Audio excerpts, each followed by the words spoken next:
Hello and welcome to the Learning Love Podcast, brought to you by the Learning Love Foundation, helping people transform how they love, live, and lead. I'm your host, Dr. Mark A. Hicks, and I want to thank you for joining us today as we spend some time learning love. Love is the answer. Now all we have to do is explore all the questions. And today's question is, how do we handle a situation where someone in the relationship, say a married couple, and someone comes out with the phrase, "You should just know. I shouldn't have to tell you. You should just know." All right, this gets to be a difficult one. There's a lot of nuances in this. And if we go to an extreme in either direction, you're going to sabotage your relationship. If you push in either direction to an extreme on this one, you're going to be in a very bad spot. This is one that we need to find a middle. We need to find a happy compromise. You cannot push this issue too far in either direction, or it gets very, very dangerous for the relationship. Let me explain what I mean by that. When you say, "You should just know," when you come with the attitude, if you loved me, if you understood me, then you would know what I want, the type of things that I need in a relationship. You would know who I am and what I'm about, and you would be willing to give me those things in a reasonable way without me always having to ask. And that, to a certain extent, is true. Everyone wants to be seen. Everyone wants to be heard in a relationship. They want to be understood. They want to be connected. And when someone says, "You should just know, if you loved me, you would just know what I need," that is often driven by a sense of hurt, that I don't want to ask for everything. I want to be understood. I want to be seen and heard in this relationship. I want you to get me. I want you to see who I am and to feel my heart, and to at least make some effort to give me what I need without me always having to ask. I don't want to beg for all my needs to be met. I want to be connected in such a way that I'm seen and heard and understood and valued, and I'm receiving not because I ask, but because I am valued in the relationship. That's legitimate. That is something everybody wants. And everyone who loves someone needs to try to get to that place. You need to see your spouse. You need to hear them. When they communicate something, you not only need to hear it, you need to remember it.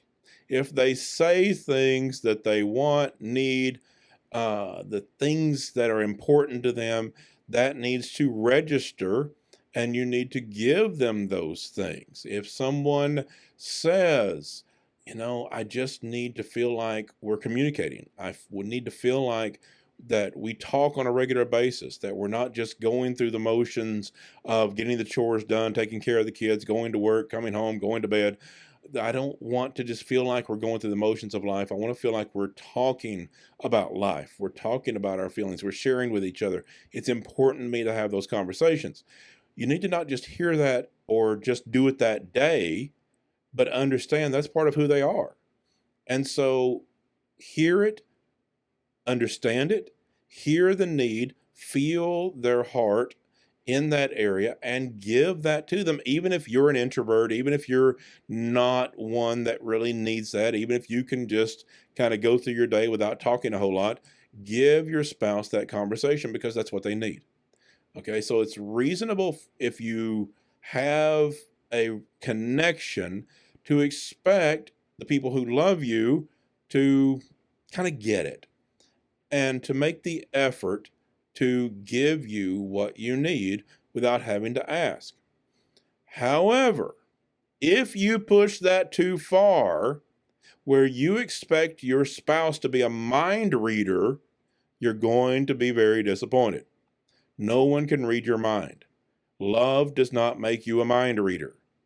Caring, having a deep connected relationship does not make you a mind reader. You have to use your words. You have to communicate. You have to say things sometimes. And you might need to remind your spouse of things sometimes, because nobody's perfect. Okay? They got their stuff too.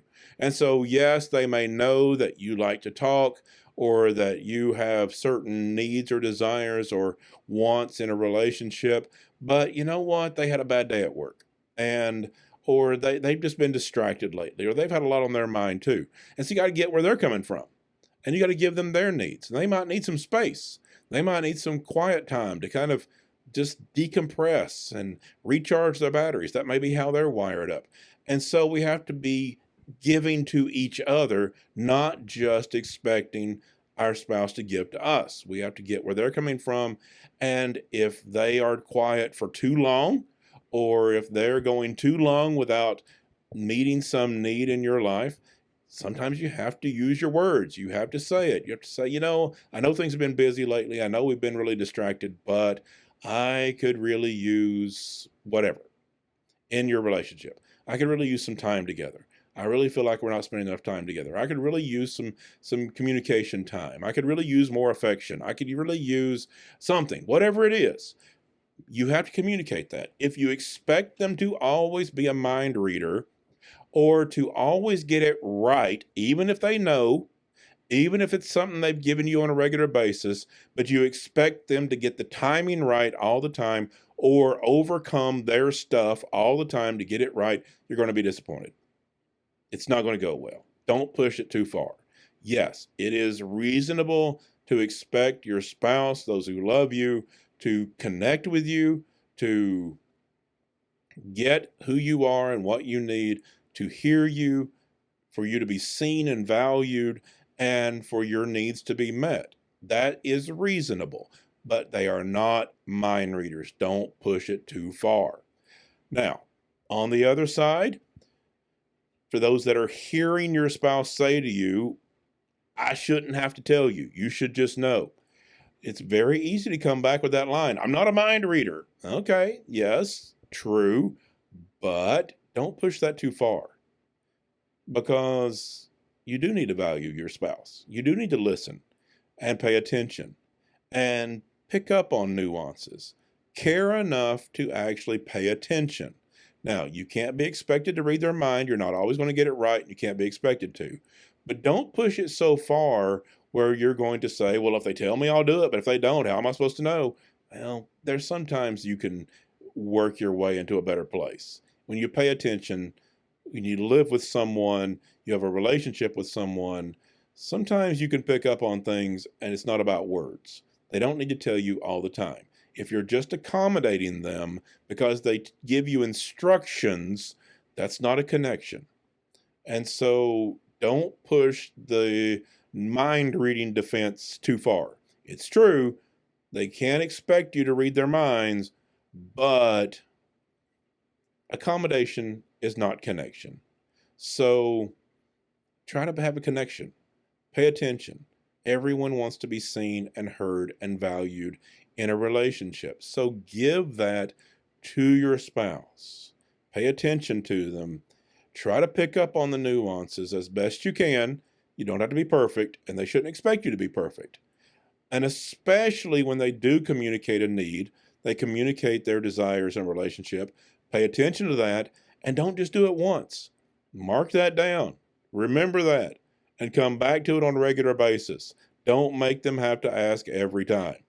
So when someone is saying you should just know, that's not reasonable.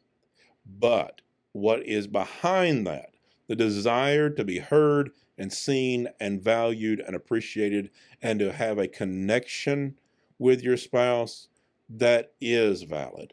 That's something everyone wants. And if you come back with, well, I can't read your mind, that's perfectly true. But you do need to feel their heart. You do need to pay attention to what they communicate. You do need to have a connection that goes beyond just accommodating what they instruct you to do. You need to know their needs. And if you don't know, ask, have a conversation, and let them know. I'm not so sure I'm picking up on everything here, but I think you might have some needs in this area, some desires in this area. Maybe we're not connecting exactly right on this. Let me know what you need. And I want to learn this. I want to get connected in this area. Those kind of conversations could go a long way. So, don't expect people to read your mind. Love does not make you a mind reader. But at the same time, do the best you can to pay attention, to be connected, to let your partner know they are seen, heard, and valued, and do that through your actions to the best of your ability. You can't read their mind, but you can pay attention. And that's my thoughts this week as we are looking to build the relationships that we all want, need, and deserve. We are trying to build those relationships that truly work and make us healthy and happy in our life. As we close today, I want to invite you to go to learninglovefoundation.com. It's the Learning Love Foundation that sponsors this show, and I'd love for you to go to our website. We have a lot of good things going on, and on that website, you'll be able to find a link to purchase my book, Learning Love, Building a Life That Matters and Healthy Relationships That Last. That's what we all want, and that's what I want to help you find. Thank you so much for listening. Until next week, love well, everyone.